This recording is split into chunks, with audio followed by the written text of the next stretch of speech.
شما إسرائيل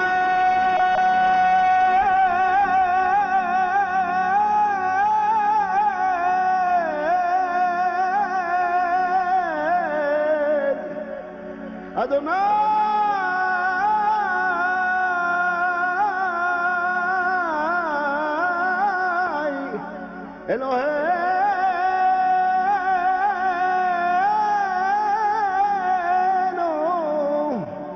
أدوناي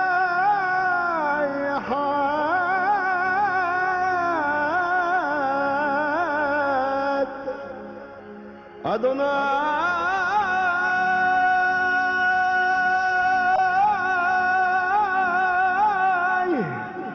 أولئيم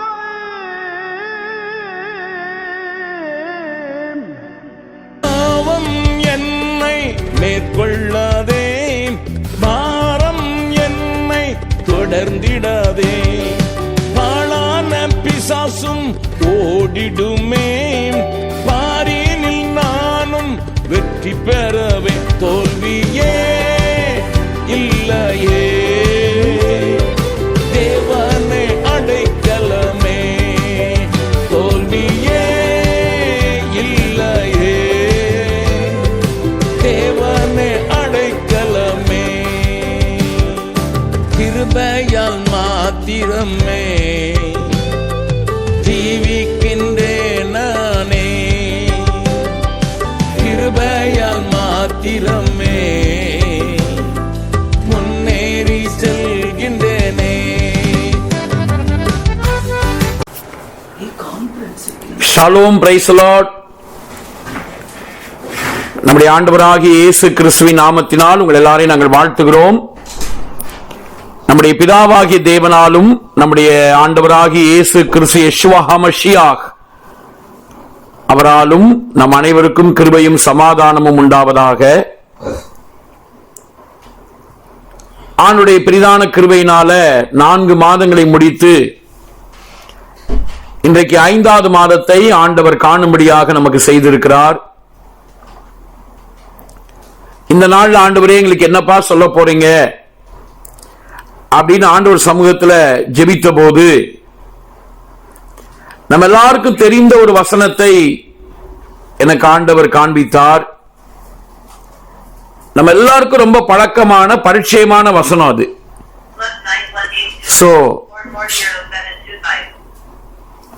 அந்த வசனத்திலிருந்து சில காரியங்களை இன்றைக்கு நான் சொல்வதற்கு கர்த்தனுக்கு உதவி செய்வாராக.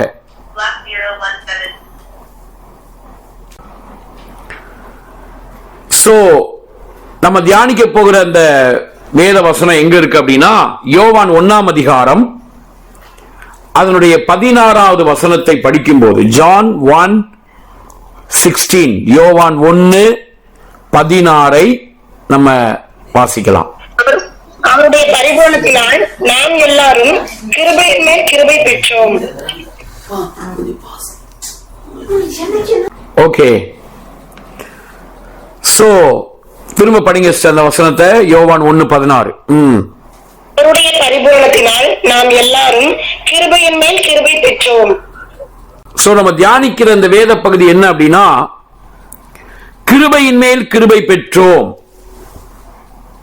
இந்த மே மாசத்துல, இந்த 5வது மாசத்துல 1ஆம் தேதி ஆண்டவர் உங்களையும் என்னையும் பார்த்து சொல்லுகிற ஒரு அற்புதமான வார்த்தை என்னன்னா, ஆண்டவர் நமக்கு இந்த நாட்கள் நம்ம எப்படி நடத்த போறார் அப்படின்னா, கிருபையின் மேல் கிருபையை தந்து, இன்னும் சொல்ல போனா ஏற்கனவே நமக்கு தரப்பட்டிருக்கிற அந்த கிருபையின் மேல் கிருபை என்கிறதான அந்த அனுபவத்தை நம்ம அனுபவிக்கும்படியாக கர்த்தர் நம்மை நடத்த போறார். அதாவது புதுசா ஒண்ணு இந்த மாசத்துல நமக்கு ஆண்டவர் கிருபையின் மேல கிருபையை கொடுக்க போறது இல்ல, ஏற்கனவே அதை தந்துட்டார். ஏற்கனவே ஆண்டவர் நமக்கு தந்த அந்த கிருபையின் மேல் கிருபை என்கிற அந்த அனுபவத்தை நம்ம வாழ்க்கையில பிராக்டிக்கலா, நடைமுறை வாழ்க்கையில் அனுபவிக்கும்படியாக ஆண்டவர் செய்ய போறார். ஆமென். சோ கிருபையின் மேல் கிருபை, இந்த மாசத்துக்கு, இந்த நாள்ல இருந்து நீங்க இந்த மாசத்துக்கு பேர் வைக்கலாம், கிருபையின் மேல் கிருபையின் நாள் இந்த நாள். ஓகே, இந்த மே மாசம் கிருபையின் மேல் கிருபையின் மாதம். ஓகே, இனி வரப்போற அடுத்த எல்லா நாட்களும், இனி வரப்போகிற அடுத்த எல்லா மாதங்களும் நமக்கு எப்படி இருக்க போகுதுன்னா, கிருபையின் மேல் கிருபையை அனுபவிக்கிற நாட்களாக, மாதங்களாக ஆண்டவர் நமக்கு மாற்றி தரப்போறார். பாருங்க, வெறும் கிருபைன்னு சொல்லாம கிருபையின் மேல் கிருபை. எவ்வளவு அற்புதமா இருக்கு பாருங்க. கிருபையின் மேல் கிருபை ரொம்ப அற்புதமான ஒரு வார்த்தை. சோ ஆண்டவர் அவருடைய பரிபூர்ணத்தினால நமக்கு கிருபையின் மேல் கிருபையை அவர் நமக்கு கொடுக்கிறார். இதை நம்ம திருவிழியத்தில் வாசிக்கலாம். வாசிட்டு அப்படியே நம்ம உள்ள போகலாம். திருவிழியம் வச்சிருந்தீங்கன்னா இந்த வசனத்தை நீங்க படிக்கலாம். யோவான் 1:16 அதை திருவிழியத்தில் வாசிப்போம்.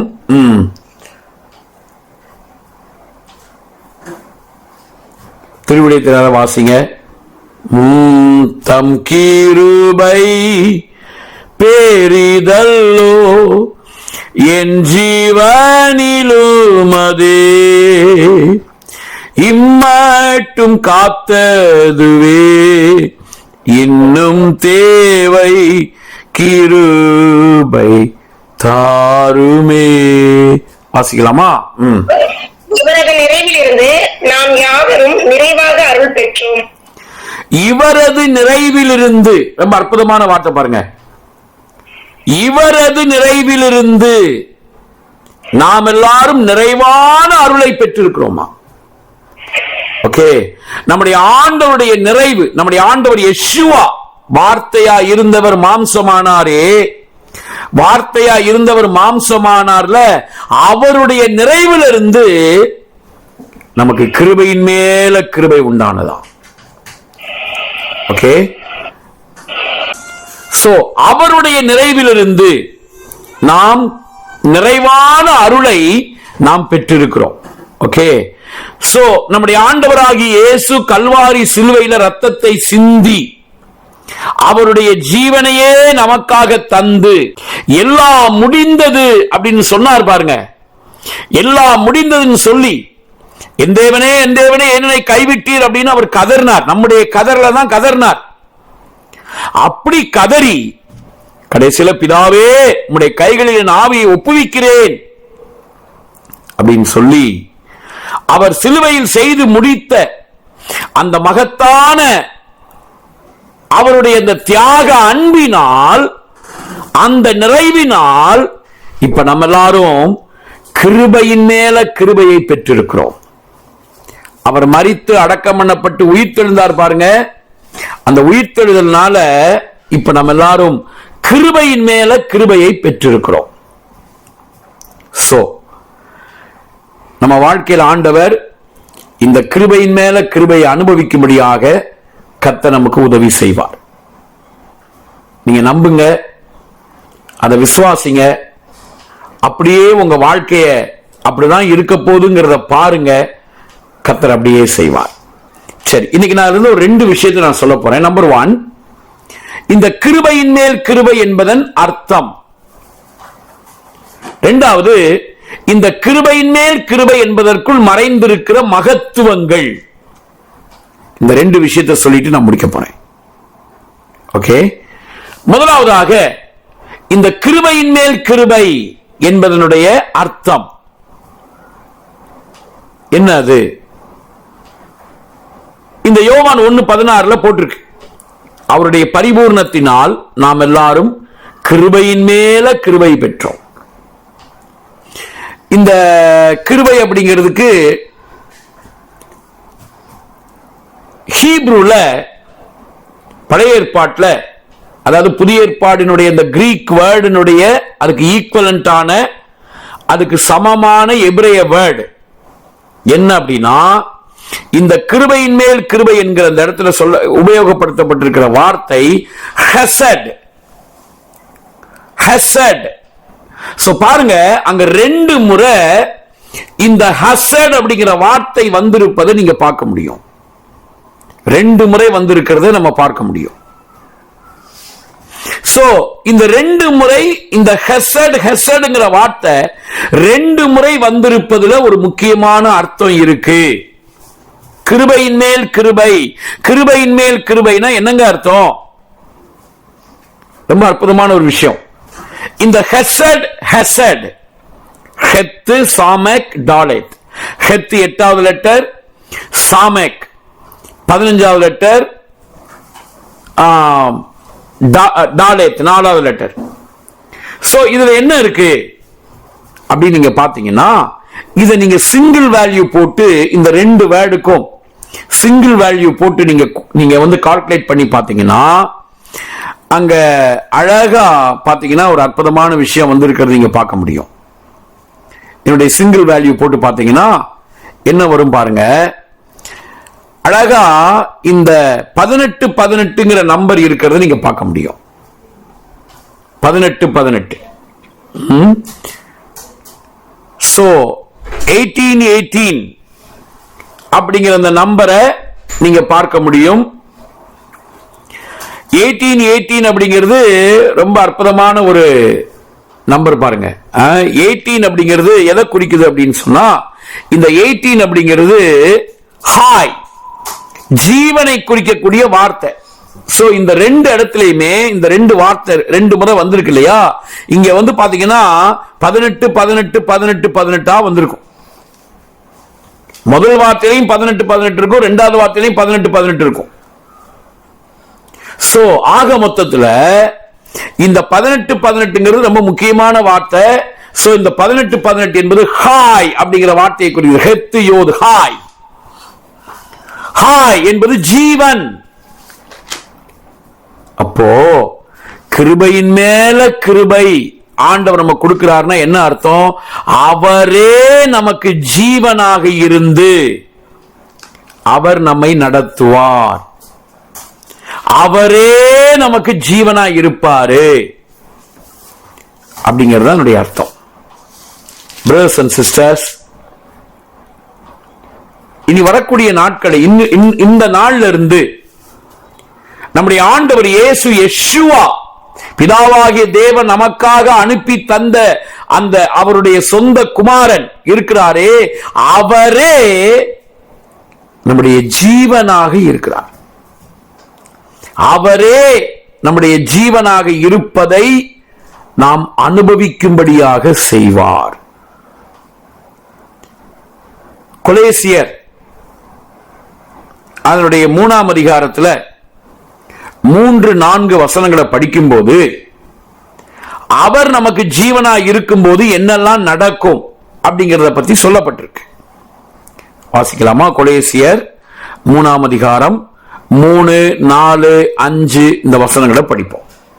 ஏனென்றால் நீங்கள் மரித்தீர்கள், உங்கள் ஜீவன் கிறிஸ்துவுடனே தேவனுக்குள் மறைந்திருக்கிறது. நம்முடைய ஜீவனாகிய கிறிஸ்து வெளிப்படும் போது நீங்களும் அவரோட கூட மகிமையில் வெளிப்படுவீர்கள்.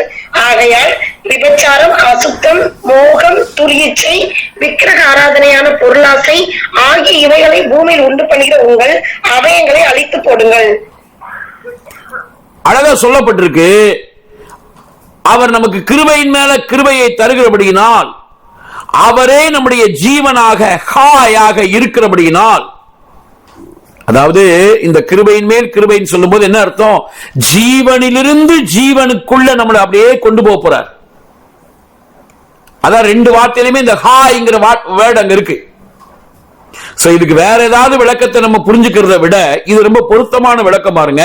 நாம் ஜீவனிலிருந்து ஜீவனில் வளருகிற ஒரு அனுபவத்தை ஆண்டவர் நமக்கு தரப்போறாரு. சோ அந்த ஜீவனிலிருந்து ஜீவனில் நம்ம வளரும் போது எதெல்லாம் அழிக்கணுமோ அதெல்லாம் நம்ம அழிக்க முடியுங்க. அழிக்க வேண்டிய காரியங்கள் அங்க சொல்லப்பட்டிருக்க இந்த லிஸ்ட் எல்லாம் இருக்கு இல்லையா? விபச்சாரம், வேசித்தனம், பொருளாசை, விக்கிரகாரணை ஆகிய பொருளாசை, அங்க என்னெல்லாம் இருக்கோ அழிக்க, நம்ம வாழ்க்கையில அவசியமற்ற காரியங்களை அழித்து போடுவதுங்கிறது ரொம்ப சுலபமான ஒரு விஷயமா நமக்கு மாறிடும். இந்த புதிய ஏற்பாட்டுல கூட ஹெசட் அல் ஹெசட் அப்படின்னு தானே போட்டிருக்கு. ஹெசட் நடுவுல வந்து ஆயின் லாமட் போட்டு ஹெசட் அப்படி போட்டிருக்கு. ஏன்னா அந்த மேல் கிருபையின் மேல் கிருபை, கிருபையின் மேல் கிருபைன்னு வந்திருக்கிறதுனால அங்க வந்து அந்த வேர்டு அங்க போட்டிருக்கு. அதுக்குள்ள நம்ம வருவோம். ஓகே, இதை முடிச்சுட்டு அதுக்குள்ள வருவோம். இன்னும் நமக்கு நல்ல ஒரு விளக்கத்தை நம்ம கொடுக்கும். சோ இந்த ஹெசட் 2 முறை வந்திருக்கிற ஹெசட் வந்து ஜீவனிலிருந்து ஜீவனுக்குள்ள வளருவதை நமக்கு காண்பிக்கிறது. சோ இதனால நம்ம அழிக்க வேண்டிய காரியங்களை அழிக்க முடியும். சரிங்களா? அவசியமற்ற காரியங்களை அழித்து போட முடியும். அடுத்த 6-7 வசனம் படிங்க. 6-7. இவைகளின் பொருட்டே கீழ்ப்படியாமல் பிள்ளைகள் மேல் தேவ கோபாக்கினை வரும். நீங்களும் முற்காலத்தில் அவர்களுக்குள்ளே சஞ்சரித்த போது அவைகளை செய்து கொண்டு வந்தீர்கள். அடுத்த வசனம். இப்பொழுதோ கோபமும் மூர்க்கமும் பொறாமையும் உங்கள் வாயில் பிறக்கலாகாத தூஷணம் வம்பு வார்த்தைகளுமாகி இவையெல்லாம் விட்டுவிடுங்கள். ஒருவருக்கொருவர் பொய் சொல்லாதிருங்கள். பழைய மனுஷனையும் அவன் செய்கைகளையும் கலைந்து போட்டு தன்னை சிசித்தவருடைய சாயலுக்கு ஒப்பாய் பூரண அறிவுடையும்படி புதிதாக்கப்பட்ட புதிய மனுஷனை தரித்துக் கொண்டிருக்கிறீர்களே. பாருங்க, அப்போ இந்த ஜீவன் அவரே நம்முடைய ஜீவனா மாறும்போது எதெல்லாம் அழிக்கணுமோ அதை நம்மால அழிக்க முடியும். அவசியமற்ற காரியங்களை நாம் அழித்து போட முடியும். அடுத்து எவைகள் எல்லாம் நம்ம விட்டுவிடணுமோ அதெல்லாம் விட்டுவிட முடியும். நம்ம வாழ்க்கையை விழ பண்ணுகிற, நம்ம வாழ்க்கையை வீழ்த்துகிற காரியங்களை நம்ம விட்டுவிட முடியும். ஓகேங்களா? அதே மாதிரி நம்முடைய வாழ்க்கையை வந்து சின்னாபின்னமாக்குகிற காரியங்களை களைந்து போட முடியும். அது மட்டும் இல்ல, தரிக்க வேண்டிய அந்த புதிய மனுஷனை நாம் தரிக்க முடியும். இது நம்முடைய பலத்தில் செய்யறது கிடையாது. அவரே நம்முடைய ஜீவனாக மாறுகிறபடியினால நம்முடைய ஆண்டவர் யெஷுவா, நம்முடைய ஆண்டவர் இயேசு அவரே நம்முடைய ஜீவனாக மாறுகிறபடியினால் நம்மால இவைகளை செய்ய முடியும். அப்படிங்கிறதான ஒரு அற்புதமான விஷயத்தை நாம் இங்கே விளங்கிக் கொள்ள முடியும். சோ பிரதர்ஸ் அண்ட் சிஸ்டர்ஸ், எவ்வளவு அற்புதமான ஒரு விஷயம் பாருங்க. நம்முடைய ஆண்டவர் யெஷுவா அவரே நம்முடைய ஜீவனாக, ஜீவனிலிருந்து ஜீவனாக அவர் இருக்கிறார். சோ இன்னொரு அழகான விளக்கத்தை நம்ம இங்க பார்க்க முடியும். அங்க அழகா புதிய ஏற்பாடுல ஹீப்ரூல எப்படி இருக்குன்னு சொல்லி பார்த்துட்டாங்க பாருங்க. ஹெசட் அல் ஹெசட், அங்க ஆயின் லாமட் வந்திருக்கு. அப்படிதானே? ஆயின் லாமட் தானே? ஹெசட், சோ ஹெசட் ஆயின் லாமட் இருக்கு. ஹெசட் ஆயின் லாமட் வந்திருக்கு. அப்படிங்கும்போது இதை நம்ம வந்து அழகா கால்குலேட் பண்ணா 46 வரும்னு நினைக்கிறேன், இல்லையா? இதை நம்ம கால்குலேட் பண்ணும்போது அதாவது 18 வருது இல்லைன்னா போது அப்ப ஆயின் லாமட் அப்படிங்கும்போது 18 7 25 இல்ல 25 28 தானே வருது. 18 10 28. அடுத்த ஹெசட் கூட்டுங்க, அதுவும் 28, 56 வரும். இல்ல அது ஹெசட் அல் ஹெசட். சோ முதல் ஹெசடுக்கு 18, அடுத்து வர்ற அல்லுக்கு வந்து 10. சோ 18 10 28, அடுத்து வர்ற ஹெசடுக்கு 18. சோ 46. சோ 46 கூட்டினா 92 வரும். இது யாரை குறிக்குதுன்னா எக்ஸாக்டா யெஷுவா, இயேசுவை குறிக்கிறதுங்க. ஏன்னா நீங்க யோது ஷின் வாவாயின்கிறத நீங்க வந்து ஒவ்வொரு லெட்டரை வார்த்தையா நீங்க போட்டலாம். நீங்க அப்புறமா கால்குலேட் பண்ணி பாத்தீங்கன்னா கரெக்டா 46 வரும். சோ 92 அதை சைட்ல கூட்டினா 11. ஆக மொத்தத்துல இந்த கிருபையின் மேல் கிருபைன்னு சொன்னாலே மணவாளன் இயேசுவை, யெஷுவாவை நாம் அதிகமாக அவரை சார்ந்து கொள்ள, அவரை நாம் மையப்படுத்தி வாழ, அவர் நமக்கு ரொம்ப நெருக்கமா, இப்ப நமக்கு இருக்கிறத விட இன்னும் நாம் அவரை நெருக்கமாய் அனுபவிக்க அவரை நாம் உரிமை பாராட்ட, சொந்தம் கொண்டாட, அவரோடு நாம் இன்னும் அதிகமாய் உறவாட, அவரை ரசிக்க, அவரை கொஞ்ச, அவரை கெஞ்ச, அவர் நம்மளை ரசிச்சு, அவர் நம்மளை கொஞ்சி, இப்படி ஒரு உறவை கர்த்தர் நமக்கு வைக்க போறார். எத்தனை பேர் ஆமென்?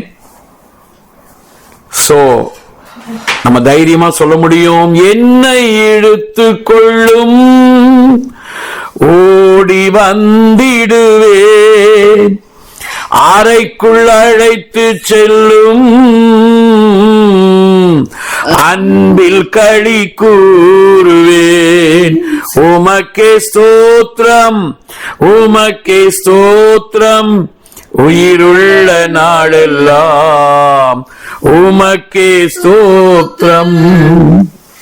சோ அவருடைய அன்பை அனுபவிக்க, அவருடைய உறவை தியானிக்க, இன்னும் அவரோடு நெருங்க நமக்கு அவர் உதவி செய்வார். ஓகே, ஆண்டவராகி இயேசுவை மையப்படுத்தி வாழ்கிற வாழ்க்கை தான் கிருபையின் மேல் கிருபை பெற்ற வாழ்க்கை. ஹீப்ரு அந்த வேர்டு எவ்வளவு அழகா ஆண்டவர் இயேசுவை நமக்கு பிரதிபலிக்குது பாருங்க. அவரை எவ்வளவு அழகா நமக்கு காண்பிச்சு கொடுக்குது பாருங்க. சோ ஹெசட் அல் ஹெசட், இந்த வார்த்தையை மறக்காதீங்க. ஹெசட் அல் ஹெசட், கிருபையின் மேல் கிருபை. அடிக்கடி சொல்லுங்க, டெய்லி சொல்லி சொல்லி பாருங்க. யோவான் 1:16 திருப்பி வச்சுட்டு ஹெசட் அல் ஹெசட், கிருபையின் மேல் கிருபை. சரி, அப்போ கிருபையின் மேல் கிருபை என்பதனுடைய அர்த்தத்தை நம்ம விளங்கி கொண்டோம் இல்லையா? சோ அதனால அவர் நம்முடைய மனவாளனாக, அவர் நம்முடைய உறவாக, அவர் நம்முடைய உயிராக இருக்கிறதுனால அழிக்க வேண்டிய காரியத்தை அழிக்கிறதும், விட்டு விடுறதும், கடைந்து போட வேண்டியதை கடைந்து போடுவதும், தரித்துக் கொள்ள வேண்டியதை தரித்துக் கொள்வதும் கஷ்டமே நமக்கு கிடையாது. சரிங்களா? அதை நம்மால ரொம்ப ஈஸியா அவர் பலத்தினால நம்ம அதை செய்ய முடியும், நம்மளை செய்ய வைப்பாரு அப்படிங்கிறத நாம் இங்கே விளங்கிக் கொள்கிறோம். சரி, இப்ப ரெண்டாவது விஷயத்தை சொல்லி நான் முடிக்கிறேன். ரெண்டாவது என்ன சொன்னேன்? முதல்ல கிருபையின் மேல் கிருபை என்பதனுடைய அர்த்தத்தை நம்ம பார்க்கிறோம், அதை நம்ம பார்த்துட்டோம். இப்ப ரெண்டாவது என்ன சொன்னேன்? மகத்துவங்கள். பாருங்க, இந்த யோவான் 1:16 தான் அவருடைய பரிபூர்ணத்தினால் நாம் கிருபையின் மேல் கிருபை பெற்றோம்னு போட்டிருக்கு. அப்ப இந்த கிருபையின் மேல் கிருபையாக அவரே நமக்குள்ள வரும்போது என்னெல்லாம் நடக்குது அப்படின்னு நீங்க பாத்தீங்கன்னா, இத நம்ம எப்படி சொல்லலாம் அப்படின்னா, இத இங்கிலீஷ்ல உங்களுக்கு புரியுற மாதிரி எனக்கு அந்த ஆண்டவர் அந்த வார்த்தைகளை அவர் எனக்கு அந்த மனசுல போட்டார், உள்ளத்துல போட்டார். அந்த வார்த்தையை நான் உங்களுக்கு சொல்றேன் பாருங்களேன். முதலாவது, இந்த கிருபையின் மேல் கிருபை நமக்கு இருக்கிறதுனால நமக்கு என்ன புரியும் அப்படின்னா, நம்முடைய பொசிஷன், நம்ம கொடுக்கப்பட்டிருக்கிற ஸ்தானம் என்னங்கிறது நமக்கு புரியும். ஓகே, நம்முடைய பொசிஷன், நம்பர் 1 பொசிஷன், அதாவது ஸ்தானம். என்னங்க நம்முடைய ஸ்தானம்? யோவான் 1:13 படிங்க. யோவான் 1:13. அவர்கள் ரத்தத்தினாலாவது மாம்ச சித்தத்தினாலாவது புருஷனுடைய சித்தத்தினாலாவது பிறவாமல் தேவனாலே பிறந்தவர்கள். நம்முடைய ஸ்தானம் என்னங்க? நம்ம யாருங்க? நீங்க யாருங்க? நீங்களும் நானும் யாரு? தேவனால் பிறந்தவர்கள். இதுதான் நம்முடைய ஸ்தானம்.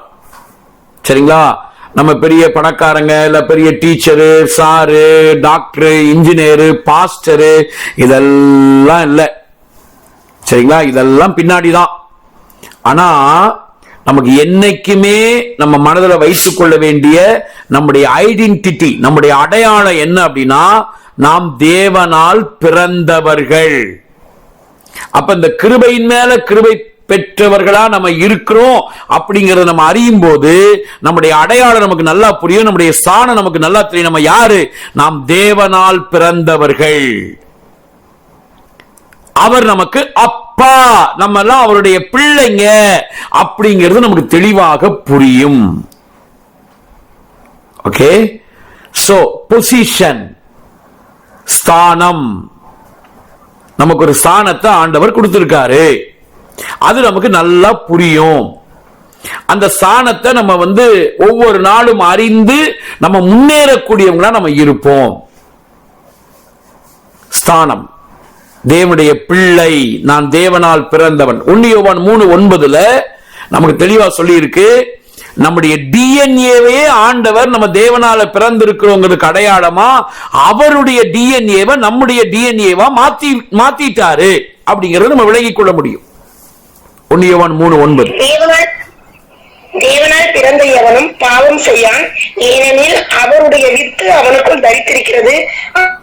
அவன் தேவனால் பிறந்தபடியினால் பாவம் செய்ய மாட்டான். சோ தேவனால் பிறந்த எவனும் பாவம் செய்ய மாட்டான். சோ தேவனால பிறந்தவனை பார்த்து நீ பாவம் செய்யாத அப்படின்லாம் சொல்ல வேண்டிய அவசியம் கிடையாது. அவன் ஆட்டோமேட்டிக்காவே பாவம் செய்ய மாட்டான். ஏன்? அவனுடைய டிஎன்ஏ வேற. பிரதர்ஸ் அண்ட் சிஸ்டர்ஸ், நீங்களும் நானும் யாரு?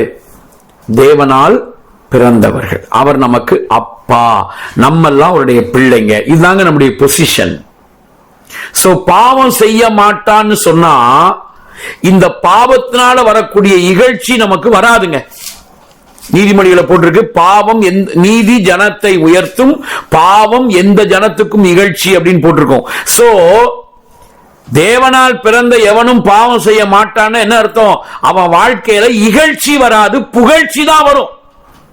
இந்த காலை நேரத்தை தீர்க்கதரிசனமா நான் உங்களுக்கு சொல்றேன், இனி வரக்கூடிய நாட்கள்ல ஒருவேளை இதுவரைக்கும் நீங்க வாழ்க்கையில அனுபவித்ததான அந்த இகழ்ச்சிகள் எல்லாம் ஆண்டவர் நீக்கிடுவாரு. நம்முடைய வாழ்க்கையில ஆண்டவர் புகழ்ச்சியை உண்டு பண்ணுவார். ஓகே, ஏன்னா நம்ம தேவனால பிறந்துட்டோம், நம்மளால பாவம் செய்ய முடியாது, அதனால நமக்கு இகழ்ச்சி இனி வராது. ஓகே, சோ இதுதான் நம்முடைய ஸ்தானம், நம்முடைய பொசிஷன். இரண்டாவது ப்ராப்பர்ட்டி, அதாவது சொத்து. கிருபையின் மேல கிருபை நமக்கு கிடைக்கிறதுனால, அந்த கிருபையின் மேல் கிருபை பெற்றவங்களா இருக்கிறதுனால ஆண்டவர் நமக்கு என்ன கொடுத்திருக்காருன்னா ப்ராப்பர்ட்டி கொடுத்திருக்கிறாரு. படிங்க 12ஆம் வசனம், யோவான் 1:12. சோ ஐயோ எனக்கு சொந்த வீடு இல்ல அப்படிலாம் ஒண்ணு நீங்க பதற வேண்டிய அவசியம் இல்லை. எதெல்லாம் இல்லையோ அதெல்லாம் ஆண்டவர் தந்துருவாரு. ஏன்னா உங்களுக்கு மிகப்பெரிய சொத்து இருக்குங்க, ப்ராப்பர்ட்டி இருக்குங்க. அப்பா ஏற்கனவே அதை எழுதி வச்சுட்டாருங்க, உங்களுக்கு உங்க பேர்ல இருக்குங்க. அது நமக்கு நிறைய பேருக்கு தெரியாம இருக்கோங்க. அதாங்க மேட்ரு. படிங்க 12ஆம் வசனம்.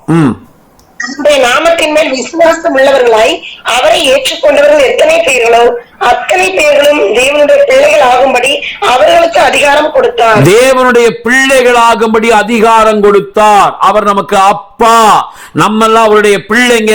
சோ நமக்கு என்னங்க இருக்கு?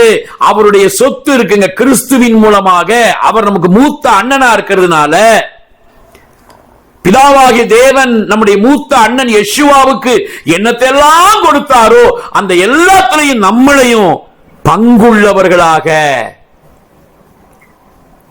அது எல்லாத்தையும் நமக்கு ஷேர் பண்றாரு. அவருடைய ப்ராப்பர்ட்டி எல்லாத்தையும் நமக்கு ஷேர் பண்ணுகிறார்.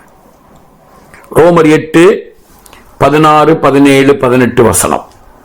ரோமர் 8ஆம் அதிகாரத்துல தேவனுடைய பிள்ளைகளாக இருக்கிறோம் என்று ஆவியானவர் தாமே நம்முடைய ஆவியுடனே கூட சாட்சி கொடுக்கிறார். நாம் பிள்ளைகளானால் சுதந்திரமாமே, தேவனுடைய சுதந்திரரும் கிறிஸ்துவுடன் சுதந்திரமாமே. கிறிஸ்துவுடனே கூட நாம் மகிமைப்படும்படிக்கு அவருடனே கூட பாடுபட்டால் அப்படியாகும். ஆதலால் இக்காலத்து பாடுகள் இனி நம்மிடத்தில் வெளிப்படும் மகிமைக்கு ஒப்பிடத்தக்கவைகள் அல்லவென்று எண்ணுகிறேன். சோ உங்க வாழ்க்கையில நீங்க அநேகரால் நிந்திக்கப்படுறீங்களா? அவமானப்படுத்தப்படுறீங்களா? புறக்கணிக்கப்படுறீங்களா? அற்பமா நீங்க என்ன பண்றீங்களா? இதெல்லாம் நமக்கு வரக்கூடிய பாடுகள். இந்த பாடுகளை கண்டு பயப்படாதீங்க, இது நிலைக்காது, இது நீடிச்சிருக்காது. ஆனா இந்த பாடுகளுக்கு பின்னாடி இந்த பூமியிலேயே நமக்கு ஆண்டவர் ஒரு மிகப்பெரிய ப்ரமோஷனை வச்சிருக்காருங்கிறத மறந்துடக்கூடாது பிரதர் சிஸ்டர். சோ நம்முடைய வாழ்க்கையில் ஆண்டவர் ஒரு மிகப்பெரிய சொத்து, ப்ராப்பர்ட்டி, கிறிஸ்துவுக்குள் உடன் சுதந்திரராமேன்னு சொல்லப்பட்டிருக்கு. அப்ப கிறிஸ்துவுக்குள்ள என்னெல்லாம் இருக்கோ, அவருக்குள்ள இருக்கிறதான சுபாவங்கள், அவருக்குள்ள இருக்கிற அந்த வல்லமை, அவருக்குள்ள இருக்கிற அந்த மிராக்கிள் பவர் எல்லாத்தையுமே நமக்கு ப்ராப்பர்ட்டியா ஆண்டவர் ஷேர் பண்ணியிருக்காரு. சிலுவையில நமக்கு வெற்றி வாழ்க்கைய சொத்து சொத்தாக நமக்கு சம்பாரிச்சு கொடுத்திருக்காரு. சரிங்களா? சோ ப்ராப்பர்ட்டி நமக்கு இருக்கு. நம்ம யாரு? தேவனுடைய பிள்ளைகள். சோ முதல்ல பொசிஷனை பார்க்கிறோம், ரெண்டாவது ப்ராப்பர்ட்டி, சொத்து. மூணாவது, இந்த கிருபையின் மேல் கிருபை நமக்கு வருகிறதுனால மூணாவது என்னங்க நடக்குது அப்படின்னா, பியூர் ஹோம், ஒரு தூய்மையான வீடு. நம்மளையே ஆண்டவர் உங்களை என்னையும் நம்ம எல்லாரையும் ஒரு தூய்மையான வீடாக மாத்துறாரு. இந்த கிருபையின் மேல் கிருபை நமக்கு இருக்கிறதுனால நீங்களும் நானும் ஏதோ சாதாரணமானவங்க கிடையாதுங்க, நம்மள ஒரு தூய்மையான வீடா மாத்துறார். Pure home. யோவான் 1:14 14 வாசிங்க. யோவான் 1:14.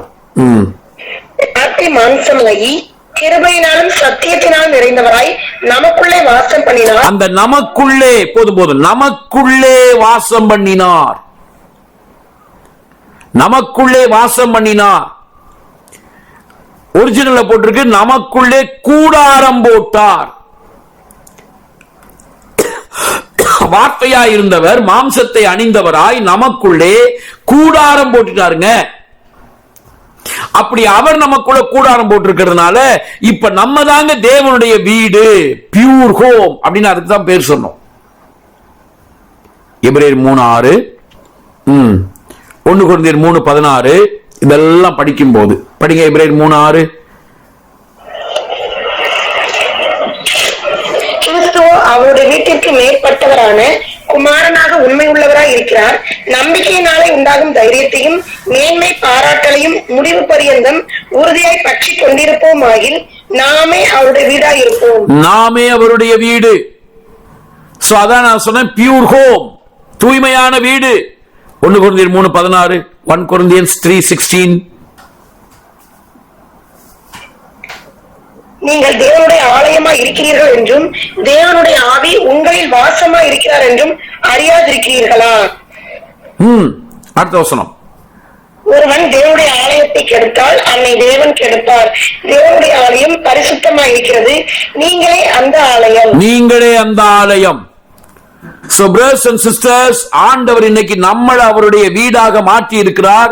பழைய ஏற்பாட்டு பரிசுத்தவான்கள் யாருக்கு இந்த பாக்கியம் கிடைக்கல, அவங்களாம் கடவுளை தேடி வருஷத்துல 3 முறை பண்டிகை கொண்டாடுறதுக்காக அவங்க உலகத்துல எங்க இருந்தாலும் அவங்க எருசலேமுக்கு போகணும், கடவுளை தேடி அங்க போகணும்.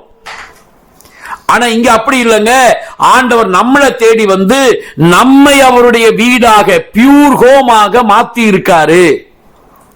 இன்றைக்கு அவர் கைகளினால் கட்டப்பட்ட ஆலயத்தில் இல்லங்க, இன்னைக்கு அவர் உங்களுக்குள்ளும் எனக்குள்ளும் மகிமையின் நம்பிக்கையாக வாசம் பண்ணுகிறார்.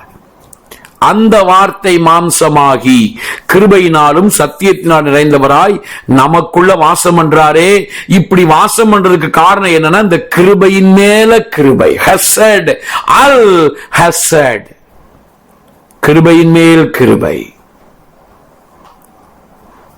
சோ அவர் நமக்குள்ள வாசம் பண்றார். அவர் நமக்குள்ள வாசம் பண்றதுனால அவரோடு கூட மற்ற எல்லா நமக்கு அவசியமான காரியங்களும் இனி ஃப்ரெஷ்ஷா, அதாவது இனிமேல் ஏதோ எங்கிருந்தோ அருளப்பட போறது இல்ல, ஏற்கனவே எல்லாமே நமக்கு ஃப்ரெஷ்ஷா அருளப்பட்டுருச்சு. ஓகே, ரோமர் 8:32 நமக்கு தெரியும், நீங்க மனப்படமாவே சொல்லுவீங்கன்னு நினைக்கிறேன். சொந்த குமாரன் என்றும் பாராமல் நாம் எல்லாருக்காகவும் அவரை ஒப்பு கொடுத்தவர், அவருடைய கூட மற்ற எல்லாவற்றையும் நமக்கு அருளாதிருப்பது. சோ சொந்த குமாரனையே நமக்காக தந்தவர், அவரோடு கூட மற்ற எல்லாவற்றையும் நமக்கு அருளாதிருப்பது எப்படி? சோ ஆண்டவர் யெஷுவா நமக்குள்ள மகிமை நம்பிக்கையாக வந்து நம்மள அவருடைய வீடாக மாத்திட்டதுனால, ஓகே, அவரோடு கூட நமக்கு அவசியமான சுகம், ஆரோக்கியம், செழிப்பு, சமாதானம், சந்தோஷம், ஐஸ்வர்யங்கள், வெற்றி, இப்படி எல்லாமே இந்த உலகத்திலையும் இந்த உலக வாழ்க்கை, அதை நம்ம வாழ வேண்டிய வாழ்க்கையை வாழ்ந்து நல்ல நீடித்த நாட்கள் நல்லா இருந்து அடுத்து அந்த பரம ராஜ்யத்தை நாம் அடைவதற்கும் அதற்கான அத்தனை காரியங்களும் நமக்கு ஏற்கனவே நமக்குள்ளாக அருளப்பட்டு விட்டது. நம்ம ஆவியில எல்லாமே நமக்கு இருக்குங்க. ஓகே, சோ சங்கீதம் 121 பழைய ஏற்பாட்டில் உள்ளவங்களுக்கு தான் செட் ஆகும், நமக்கு இல்ல. புரியுதுங்களா? எனக்கு தாசை வரும் பர்வதம் நேராயன் கண்களை ஏறெடுப்பேன். நம்ம மேல இல்லங்க பார்க்க வேண்டியது. ஓகே, பார்க்கிறது தப்பு இல்ல, சரிங்களா? பார்க்கிறது தப்பு கிடையாது, அது ஒரு ஆரம்ப அனுபவம். ஆனா ஆண்டவரோட நடக்க நடக்க நமக்கு புரியும், நம்ம பார்க்க வேண்டியது மேல இல்ல. யாராவது சொல்லுங்க, எங்க பார்க்கணும்? எங்க பார்க்கணும்?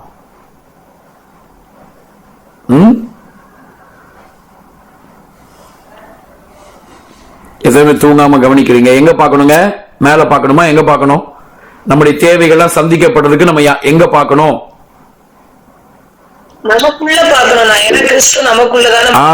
உள்ள பார்க்கணும், உள்ள பார்க்கணும், மேல இல்ல, உள்ள. ஏன்னா நம்முடைய ஆவியில எல்லாமே ஆண்டவர் அருளி இருக்கிறார். ஏன்னா அவரே உள்ள வந்துட்டாருங்க நமக்குள்ள, அதனால எல்லாமே நமக்குள்ள இருக்கு. உள்ள இருக்கிற ஆவிக்குள்ள இருக்கிற விஷயங்கள் எல்லாம் ஆத்மாவுக்குள்ள வந்து அது சரீரத்துல அப்படியே அது பிராக்டிக்கலா அது மேனிஃபெஸ்ட் ஆகணும், அதாவது சரீரத்துக்குள்ள அது வெளிப்படணும். சோ பார்க்க வேண்டியது உள்ளே, உள்ள. ஓகே, சோ நம்மள பியூர் ஹோமா மாத்தி இருக்காருங்க. எவ்வளவு பெரிய பாக்கியம், எவ்வளவு பெரிய பாக்கியம். நான் அதை ரொம்ப என்ஜாய் பண்றேன். எவ்வளவு பெரிய பாக்கியம், எனக்குள்ள எல்லாத்தையும் வச்சிருக்காரு. எவ்வளவு பெரிய பாக்கியம். நமக்கு தேவையான சுகம், ஆரோக்கியம், பலன், தைரியம், சமாதானம், சந்தோஷம், வெற்றி எல்லாத்தையும் நமக்கு அவசியமான எல்லாவற்றையும் நமக்கு அருளாது இருப்பது எப்படி? எப்படி? ஓகே, சோ அதுக்குள்ள உங்களுக்கு அவசியமான பினான்சியல் பிளெஸிங்ஸ், எதிர்கால வாழ்க்கை, உங்களுக்கு சொந்த வீடு, இந்த மாதிரி இந்த உலகத்தில் வாழ்வதற்கான காரியங்கள், அடுத்த ஆவிக்குரிய விஷயங்கள் எல்லாம் நமக்கு அருளி இருக்கிறார். சரி, இதோட விடலங்க. இந்த கிருபையின் மேல் கிருபை இருக்கிறதுனால நாலாவது நமக்கு அவர் என்ன கொடுக்கிறார்னா பியூரிட்டி. முதல்ல சொன்னேன், நம்பர் 1 என்னது? முதலாவது என்ன கொடுக்கிறாரு? முதலாவது பொசிஷன், ஸ்தானம். இரண்டாவது ப்ராப்பர்ட்டி, சொத்து. மூணாவது நம்மளை எப்படி மாத்துறாரு? பியூர் ஹோம், ஒரு தூய்மையான வீடா மாத்துறாருங்க. சரிங்களா? நாலாவது நமக்கு என்ன கொடுக்கிறார் அப்படின்னா பியூரிட்டி, தூய்மையான வாழ்க்கை அல்லது பரிசுத்த வாழ்க்கை, கரை திரை பிழையற்ற பரிசுத்த வாழ்க்கையை கொடுக்கிறாரு. சோ இந்த கிருபையின் மேல் கிருபை நமக்கு வர்றதுனால பரிசுத்த வாழ்க்கை என்பது கடினமா போராடி, ஐயோ நாங்க அப்படியே மல்லு கட்டி பரிசுத்தமா எப்படியாவது பரிசுத்தமா இருந்தோம் பிரதர் அப்படின்னு அப்படி போராடி அதை பெறுகிற அனுபவம் கிடையாது. பரிசுத்தம் என்பது ரொம்ப சுலபமா, எந்த விதமான போராட்டமும் இல்லாம ரொம்ப சுலபமா அவரை சார்ந்து நம்ம பெற்று அனுபவிக்க முடியும். அதுவும் நமக்குள்ளே இருக்கு. எப்படியா சொல்றீங்க? அங்கே போட்டிருக்கு யோவான் 1:14 படிங்க. யோவான் 1:14 14. இந்த வார்த்தை மாம்சமாகி கிருபையினாலும் சத்தியத்தினாலும் நிறைந்தவராய் நமக்குள்ளே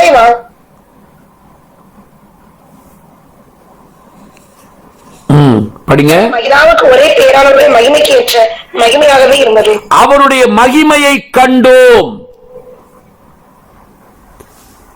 இந்த மகிமை அப்படிங்கிறது தான் அது பரிசுத்தத்தை நமக்கு கொண்டு வரக்கூடிய காரியம். எபேசியர் 5:25, 26, 27 படிங்க. உங்கள் மனைவிகளில் அன்பு கூறுங்கள். அப்படியே கிறிஸ்துவும் சபையில் அன்பு கூர்ந்து தாமதே தண்ணீர் முழுக்கினால் சுத்திகரித்து பரிசுத்தமாக்குகிறதற்கும் கரை திரை முதலானதில் ஒன்றுமில்லாமல் பரிசுத்தமும் விளையற்றதுமான மகிமையுள்ள சபையாக அதை தமக்கு முன் நிறுத்திக் கொள்வதற்கும் தம்மைத்தாமே அதற்காக ஒப்புக் கொடுத்தார். கரை திரை பிழையற்ற ஒரு பரிசுத்தமான வாழ்க்கைக்குள்ளாக நம்மளை கொண்டு போறதுக்கு அவருடைய மகிமையை நமக்கு அனுப்பி இருக்கிறாரு. அந்த மகிமையினால் நம்மை நிரப்பி இருக்கிறார். சோ பியூர் லைஃப் என்பது ரொம்ப ரொம்ப சுலபம்.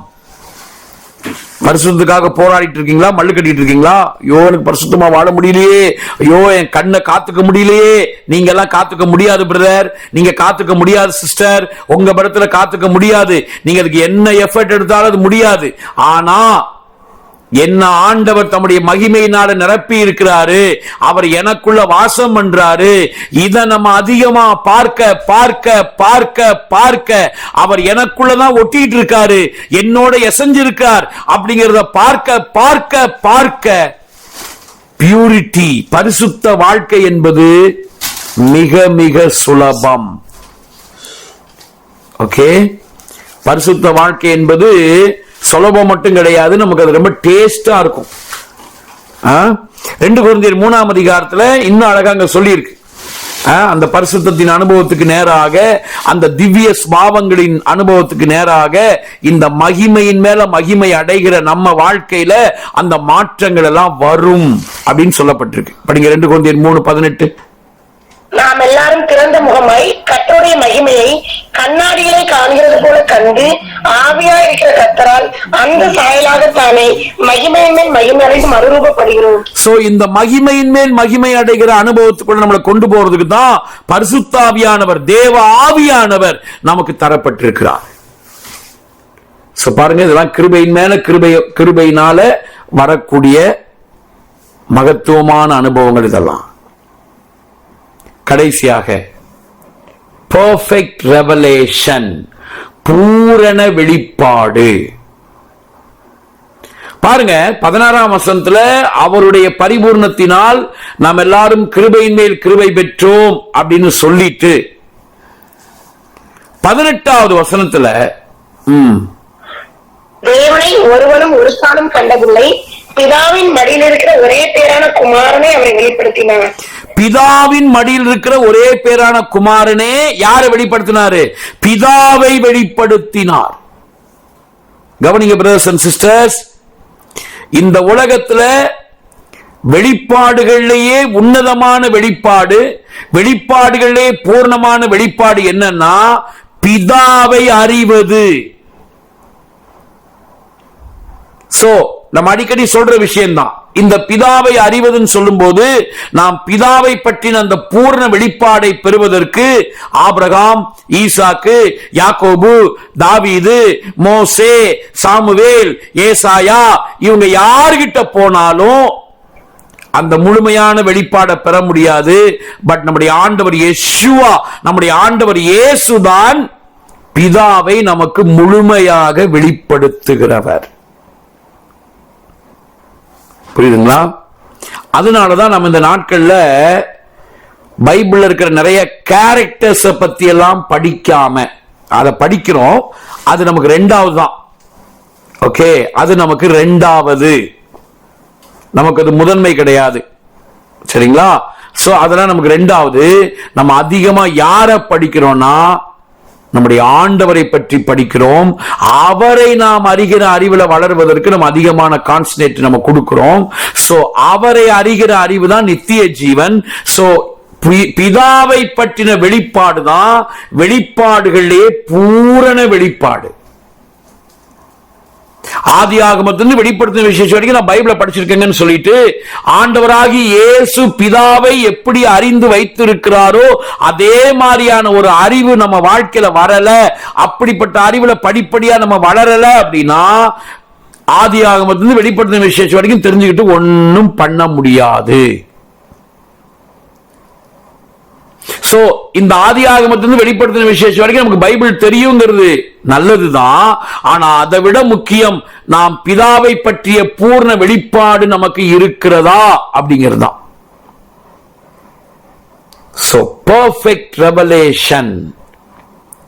இன்னைக்கு நம்ம சந்திக்கிற சவால்களை நாம் ஜெயிப்பதற்கு, இன்றைக்கு நம்ம வாழ்கிற இந்த வாழ்க்கையில நம்ம சந்திக்கிற சவால்களை ஜெயிப்பதற்கு ஆண்டவர் நமக்கு பிதாவை பற்றின வெளிப்பாடு, நம்ம அப்பா யாரு, உன் அப்பா யாரு, அவர் எப்படிப்பட்டவர் அப்படிங்கறத அவர் கூடவே இருந்து அவர் மடியிலேயே உட்கார்ந்து இருந்த குமாரன் நமக்கு வெளிப்படுத்தி காண்பிக்கிறாராம். சோ அந்த உறவுல நம்ம அவரை அறிகிறோம் பாருங்க, அதுதாங்க நித்திய ஜீவன். யோவான் 17:3 நமக்கு தெரியும். ஒன்றான மெய்தேவனாகிய உம்மையும் நீர் அனுப்பின இயேசு கிறிஸ்துவையும் அறிவதால் நித்திய ஜீவன் போடல. என்ன போட்டிருக்கு சிஸ்டர்? அறிவதே.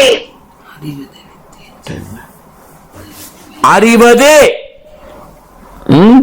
அறிதல் அப்படின்னா உறவாடுதல் அர்த்தம். சோ அறிவதே நித்திய ஜீவன். So brothers and sisters,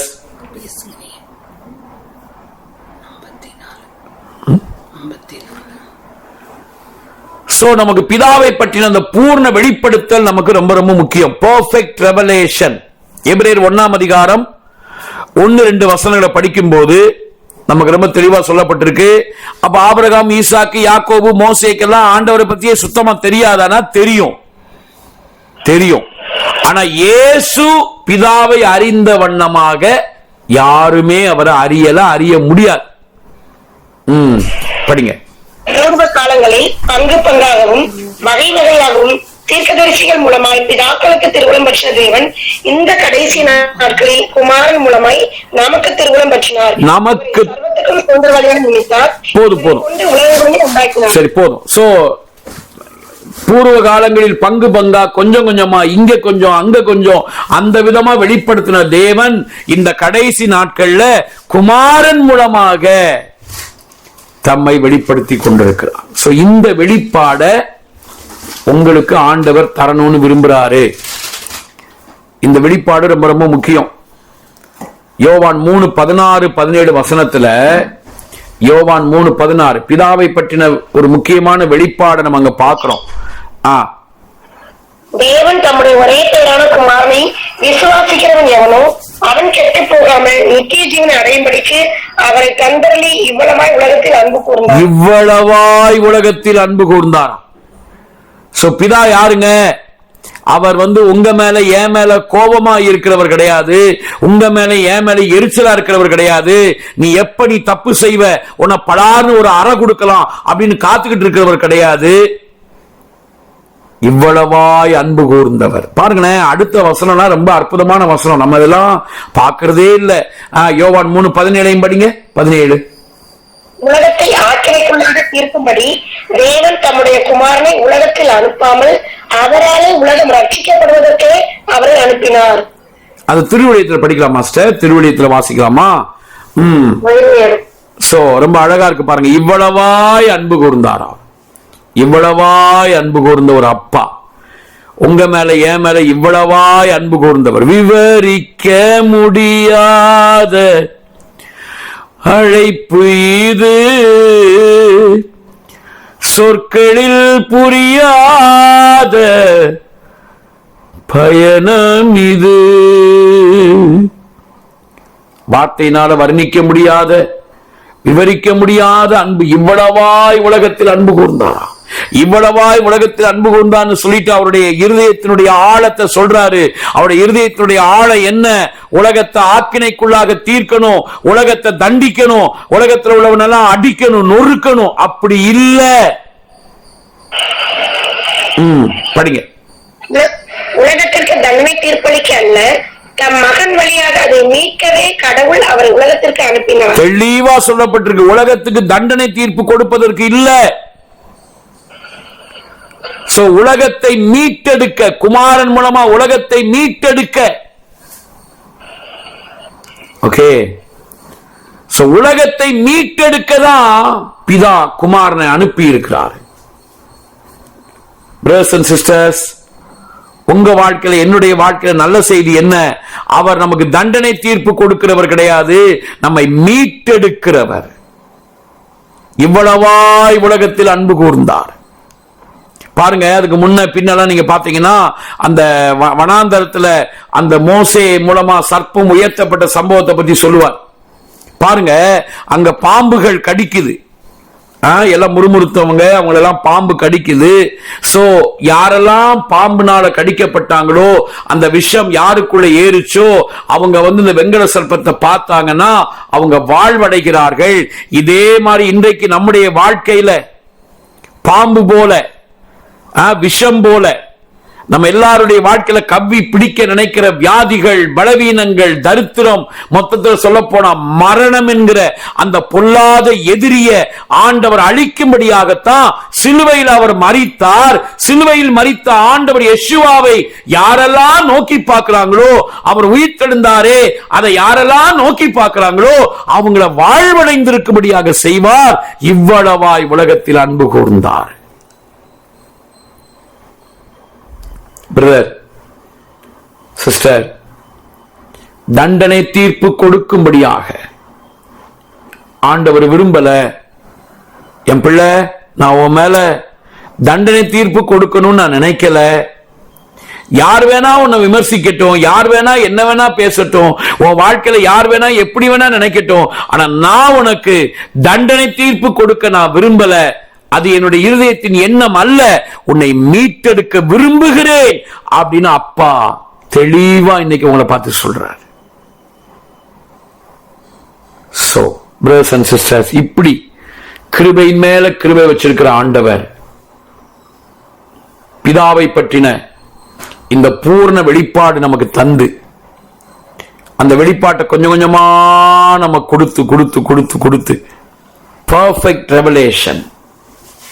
so பிதாவை அறிவதே நித்திய ஜீவன். இந்த உலகத்துல அந்த நித்திய ஜீவனை அனுபவிக்க வைத்து நீடித்த நாட்களால் நம்மை திருப்தியாக்கி, ஒரு நாள் மத்திய ஆகாயத்துல ஆண்டவர் யெஷுவா வருவார் பாருங்க. அங்கேயும் கிருபைதாங்க வெளிப்படுது, அங்கேயும் கிருபைதா. இந்த கிருபையின் மேல் கிருபையில வளர வளர வளர வளர கடைசியில அங்கேயும் கிருபை. படிங்க, முடிப்போம். 1 பேதுரு 1:13-14. நீங்கள் உங்கள் அறையை கட்டி கொண்டு, படிக்கலாமா? 1 பேதுரு 1 அதை படிச்சு முடிப்போம். 13. ஆகையால் நீங்கள் உங்கள் மனதின் அறையை கட்டிக்கொண்டு தெளிந்த புத்தியுள்ளவர்களாய் இருந்து இயேசு கிறிஸ்து வெளிப்படும் போது உங்களுக்கு அளிக்கப்படும் கிருபையினை பூரண நம்பிக்கை உள்ளவர்களாய் இருங்கள். இயேசு வெளிப்படும் போது உங்க பரிசுத்தத்தின் மேல நம்பிக்கையா இருங்க. நீங்க போட்ட உபவாசம், நீங்க பண்ண ஜெபம், அது மேலலாம் நம்பிக்கையா இருங்கன்னு சொல்லல. ஏன்னா அதையெல்லாம் செய்ய வச்சதே கிருபை. அதனால இயேசு வரும்போது வருகையில போறதுக்கு நீ எதெல்லாம் நம்பணும்? கிருபையை நம்பு. கிருபையின் மேல் நம்பிக்கையாயிருங்கள். இந்த கிருபையின் மேல் கிருபை நம்மளை எங்க கொண்டு போகும்னா, செத்து பரலோகம் போறதுக்கு நம்மளை கொண்டு போகாது. ஓகே, அதனால மரணத்தை நம்ம விரும்பக்கூடாது. மரணத்தினுடைய எந்த ஒரு காரியத்துக்கும் நம்ம சகிக்க கூடாது. அதை ஓகே பண்ணக்கூடாது. விரட்டி அடிக்கணும். விரட்டி அடிக்க கர்த்தர் பலன் தருவார்.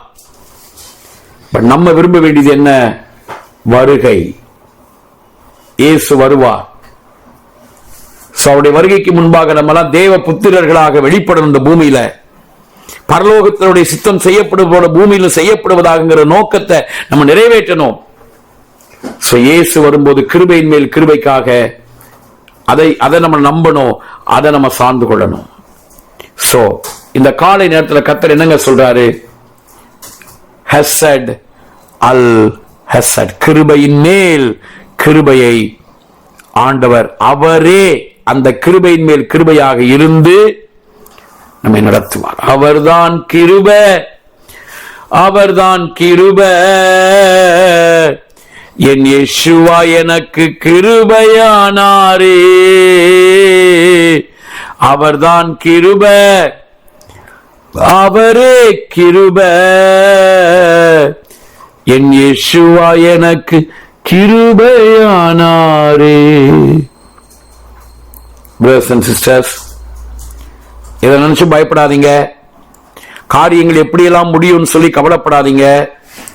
உங்க காரியத்துக்கான எல்லா சோர்ஸ், உங்க காரியத்துக்கான எல்லா வாழ்வாதாரங்கள், எல்லா காரியத்தை மூலதனங்கள் எல்லாத்தையுமே ஆண்டவர் ஏற்கனவே ரெடி பண்ணி குமாரன் நமக்குள்ள வந்தார் பாருங்க, அப்பவே நமக்குள்ளே வச்சிருக்கிறார்.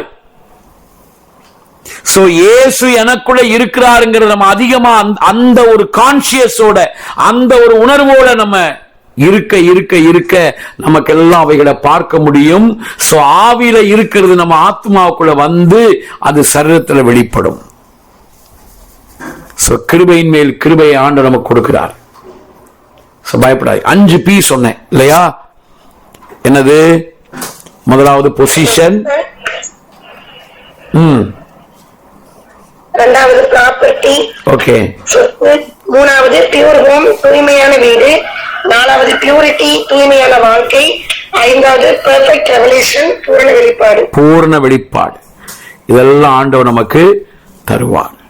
சோ கர்த்தர் நல்லவர், கர்த்தர் நம்மை ஆசீர்வதிப்பார், தேவன் நமக்கு அப்படியே நமக்கு உதவி செய்வார். சோ இந்த கிருபையின் மேல் கிருபையை நம்ம அதிகமா நம்ம அதை அறிக்கை செய்வோம், அதில் நம்ம வளருவோம்.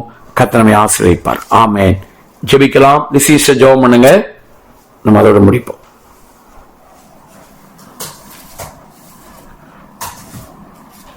ஸ்தோத்திரம் தாவே, மெத்துக்குறோம், ஸ்தோத்திரிக்கிறோம் ஆண்டவரே. பரிசுத்தமான நல்ல தேவனே, நல்ல வேலைக்காய் நன்றியோடு மெத்துக்குறோம் அப்பா. ஆண்டவரே ஸ்தோத்திரம் ஆண்டவரே. கடந்த 4 மாதங்கள் கர்த்தாவே எங்களை கிருபையாய் பாதுகாத்திருக்காய் எனக்கு நன்றி செலுத்துகிறோம். ஒரே 5வது மாதத்தின் கால வேளையிலே கர்த்தாவே ஆண்டவரே உடைய திருசமத்திலே கூட்டி சொத்த கிருபைக்காய் நன்றியோடு துதிக்கிறோம் ஆண்டவரே. இந்த நாளிலும் கூட கர்த்தாவே நேரங்களோடு இடைப்பட்டு பேசின நல்ல வார்த்தைக்காய் துதிக்கிறோம் ஆண்டவரே. நீ கிருபையின் மேல் கிருபை தருகிற தேவன் ஆண்டவரே, அதுக்காய் துதிக்கிறோம் அப்பா.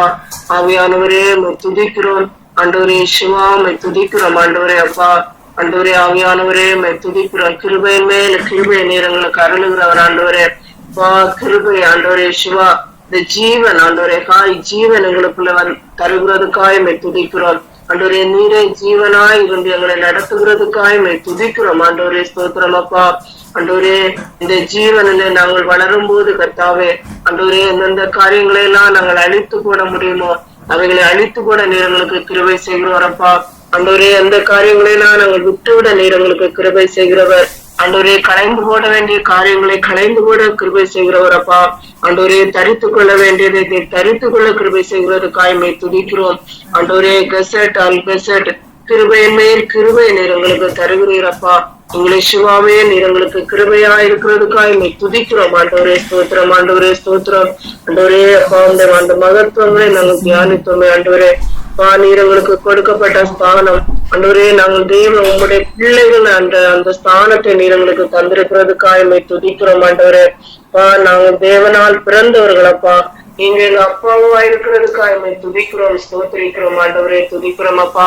ஆண்டவரே ஸ்தோத்திரம் ஆண்டவரே அப்பா. ஆண்டவரே எங்களுடைய சொத்தாய் நீ வைத்திருக்கிறீர் ஆண்டவரே அப்பா. தேவனுடைய பிள்ளைகளாகவும் அந்த அதிகாரத்தை நீரங்களுக்கு கொடுத்திருக்கிறீரப்பா. ஆண்டவரே கிறிஸ்துவுக்கு உடன் சுதந்திரராய் நீரங்களை வைத்திருக்கிறீர் ஆண்டவரே. சிவாமை துதிக்கிறோம் ஆண்டவரே.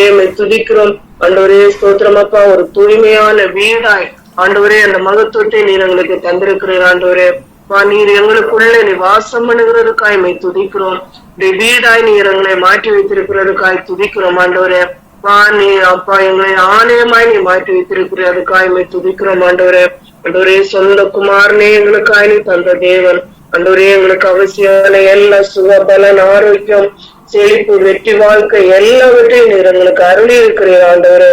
சிவாமை துதிக்கிறோம். நீர் எங்களுக்குள்ள நீ வாசம் பண்ணி கொண்டிருக்கிறேன் ஆண்டவரே. அதுக்காய் துதிக்கிறோம் ஆண்டவரே. ஸ்தோத்திரம். அதோடு கூட கர்த்தாவே பரிசுத்த வாழ்க்கை எங்களுக்கு அருளுகிறவர் ஆண்டவரே. ஆண்டவரே உடைய மகிமை நீர் எங்களுக்கு வெளிப்படுத்துகிறவர் ஆண்டவரே. ஸ்தோத்திரம் ஆண்டவரே. நாங்கள் கரை திரை பிழையற்ற வாழ்க்கை வாழ உடைய மகிமை நீர் எங்களுக்கு தந்திருக்கிறீர் ஆண்டவரே. ஸ்தோத்திரம். ஆவியானவரே துதிக்கிறோம், ஸ்தோத்திரிக்கிறோம் ஆண்டவரே. ஆண்டவரே அந்த பிதாவை அறியக்கூடிய அப்பாவை அறியக்கூடிய அந்த பூரண வெளிப்பாடு எங்களுக்குள்ள உண்டாயிருக்கிறதுக்காய் ஆண்டவரே குமாரனே அதை எங்களுக்கு வெளிப்படுத்தி தந்திருக்கிறார் ஆண்டவரே. அதுக்காய் துதிக்கிறோம் ஆண்டவரே. ஆண்டவரே ஸ்தோத்திரம். அந்த பிதாவை பற்றி அப்பாவை பற்றிய பூரண வெளிப்பாடு ஆண்டவரே பூரி எங்களுக்குள்ள காணப்பட கர்த்தர் கிருபையை நடத்தும்படியா ஜெபிக்கிறோம் ஆண்டவரே. கர்த்தாவே அப்பா, நம்முடைய அப்பா யார் என்பதை அந்த அறிவு எப்போது எங்களுக்குள்ள இருக்கணுமே கர்த்தாவே. ஸ்தோத்திரம். அப்பா, உண்மை அறிவுதான் அந்த நித்திய ஜீவன் என்பதை நாங்கள் அறிந்து கொண்டோமே கர்த்தாவே. மை துதிக்கிறோம், ஸ்தோத்திரிக்கிறோம். ஆண்டவரே, நீர் இவ்வளவாய் நீர் உலகத்தில் அன்பு கூர்ந்தீர், எங்களிடத்தில் நீர் அன்பு கூர்ந்தீர் ஆண்டவரே. இதுக்காக மை துதிக்கிறோம், ஸ்தோத்திரிக்கிறோம். மட்டுமல்ல கர்த்தாவே அப்பா, உங்களுடைய வருகையை சந்திக்க இந்த கிருபை எங்களுக்கு அவசியமா இருக்கிறபடினாலே நாங்கள் ஒவ்வொரு நாளும் கிருபையின் மேல கிருபையை அனுபவித்து வாழ ஆண்டவரே நீர் எங்களுக்கு கிருபை தந்தது அடுக்கும்படி ஆட்சிக்கிறோம். ஆண்டவரே ஸ்தோத்திரம். கூடுதல கூடியிருக்கிற ஒவ்வொரு பிள்ளைகளுக்காய் நாங்கள் செபிக்கிறோம். எல்லாரும் கர்த்தாவே ஒவ்வொரு நாளும் ஒவ்வொருப்பா இந்த நாள் முதற்கொண்டு கிருபையின் மேல் கிருபையை அனுபவித்து வாழ ஆண்டவரே அனுக்கிரகம் பண்ணும்படியா செபிக்கிறோம். பாஸ்டர்காய் ஸ்தோத்திரம். இந்த மகத்துவமான காரியங்களை வெளிப்படுத்தி கற்றுக் கொடுக்கும்படியாய் செபிக்கிறோம். தாழ்த்தி ஒப்பு கொடுக்கிறோம். இயேசுவின் நாமத்தில் செபிக்கிறோம் பிதாவே, ஆமென். ஆமென், ஆமென். நம்ம சேர்ந்து சொல்லுவோம். என் ஆத்துமாவே கர்த்தரை ஸ்தோத்திரி, என் முழுமே அவருடைய பரிசுத்த நாமத்தை ஸ்தோத்திரி. என் ஆத்துமாவே கர்த்தரை ஸ்தோத்திரி, அவர் செய்த சகலபகாலை மறவாதே. அவன் அக்கிரமங்களை எல்லாம் மன்னித்து உன் நோய்களெல்லாம் குணமாக்கி உன் பிராணனை அழிவுக்கு விலக்கி மீட்டு உன்னை கிருபையினாலும் இறக்கினாலும் முடிசூட்டி நன்மையினால் வாய் திருப்தியாக்குறார். கழுகுக்கு சமானமாய் வயது திரும்ப வாழ வயது போல் ஆகிறது.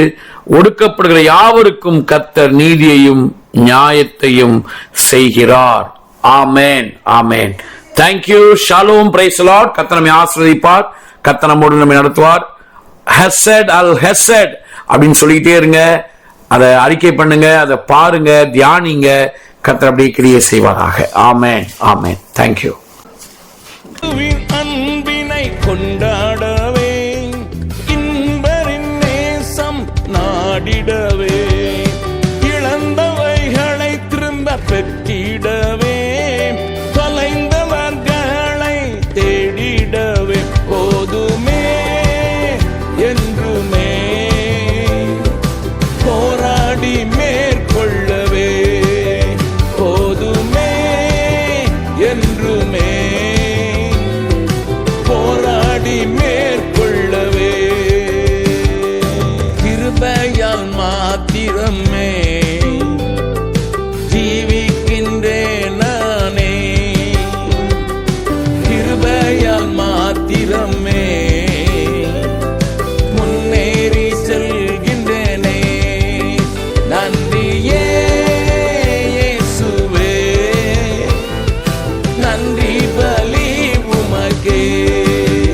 நன்றியே இயேசுவே, நன்றி பலி உமக்கே. நன்றியே இயேசுவே, நன்றி பலி உமக்கே. நன்றியே இயேசுவே, நன்றி பலி உமக்கே.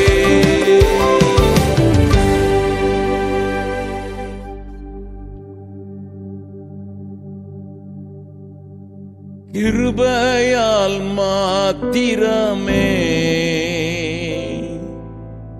ஜீவிக்கின்றேன் நானே. கிருபையால் மாத்திரமே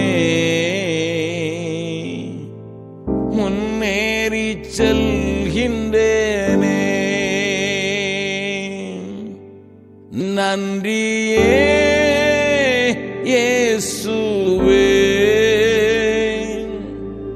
நன்றி பலி உமக்கே. நன்றியே இயேசுவே, நன்றி பலி உமக்கே.